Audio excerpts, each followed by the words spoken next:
We're going to start with the reach back today. So you're going to be on all fours. We're going to take fingertips, go behind your head. You're going to get a gentle pre-stretch to the opposite knee. Make sure you keep this elbow straight as you do this. And as you rotate to the ceiling, you're going to push your hand into the ground. Eyes are going to follow your lead elbow.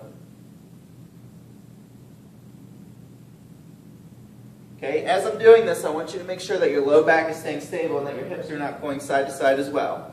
Okay, your reach backs first. All right, when we do the single leg glute bridge, we're going to pull one leg to your chest. I want to make sure that you're driving through your heel and that you still feel your glutes here. One of the things that happens in a single leg is people's hips tend to drop out. So make sure you're holding this leg, keeping your hips level, and getting a good contraction on that glute. If you're overusing the quad or the hamstring, switch back to a double leg until you can really feel those glutes engage. Alright, on the adductor rock back, we're going to go back to our quadruped or all fours. You're going to take one leg and stick it out to the side. Now when I watch the mirror, what I want to make sure is that as I rock back here that my back's not rounding or excessively arching. Okay? To make sure all the movement comes from your hip and we get the stretch on the inner thigh that we need, you're going to have to brace your core just a little bit, actively push the ground, and use that mirror to make sure that your hips stay nice and level, getting back as far as you can. Once you notice that they start to round, that's it for your range of motion. The adductor rock back.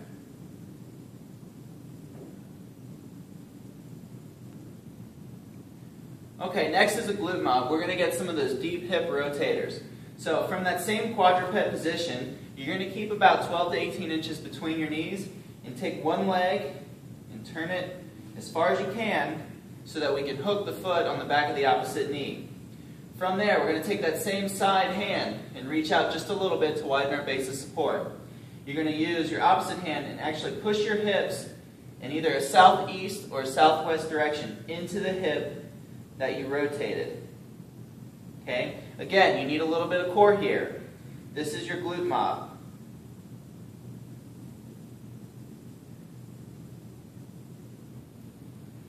Okay.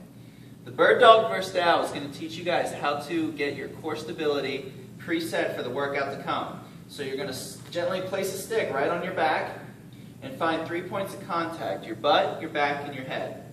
From here, we can either start with just the arms, moving out so there's no change in that stick, or just the legs.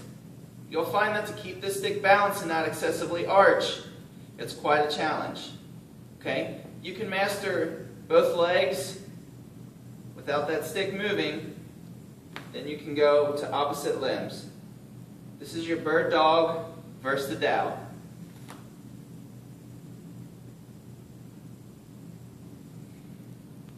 Okay, on the walkout with pause, we're going to go past the push-up position and hold that end range as long as you can. Usually about one exhale is plenty. As you come back in, make sure that your hips aren't wobbling all over the place. I'm going to walk out, past my push-up position. Make sure that this bridge is nice and straight and that your hips are not sagging.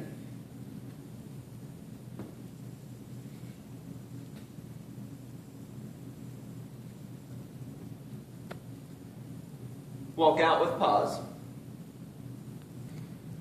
Alright, for the wall quad stretch, we're going to set up into a nice half kneeling stance with about an arm's distance away. So just your fingertips should be able to touch. From here, we're going to lean into the wall a little bit and grab the laces of your back foot. From here, you're going to squeeze the glute on this same leg and then drive this motion by bending the lead arm and pushing away from the wall.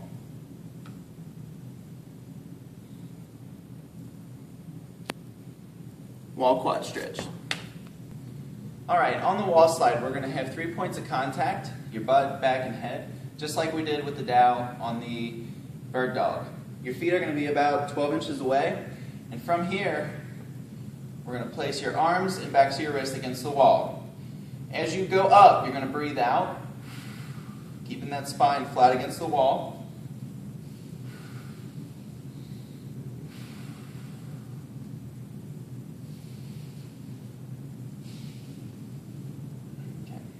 Facing squats. Okay, go ahead and step over here.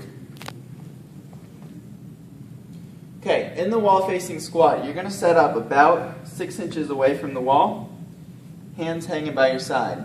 Okay, we want to start to learn how to initiate our squat by moving into your hips instead of into your knees. This wall is going to keep you honest and really assess how much range of motion we have at the hips and how much you're cheating by driving forward into your squat. So our level 1 progression is to come up to the wall, the slight turn out in your feet, not much wider than your normal squat stance, and see how low you can get by driving your knees out and sitting back with your hips. A lot of people will scrape the wall because they have a tendency to lean forward. If you can maintain a really great squat here, our level 2 progression is to bring your fingertips behind your head and actively engage your upper back by pulling your elbows away.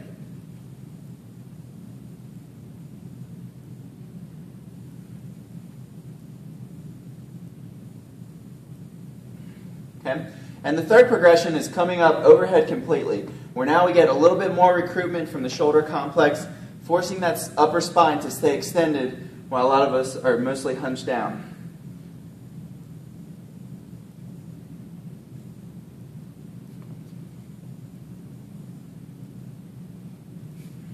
Wall squats.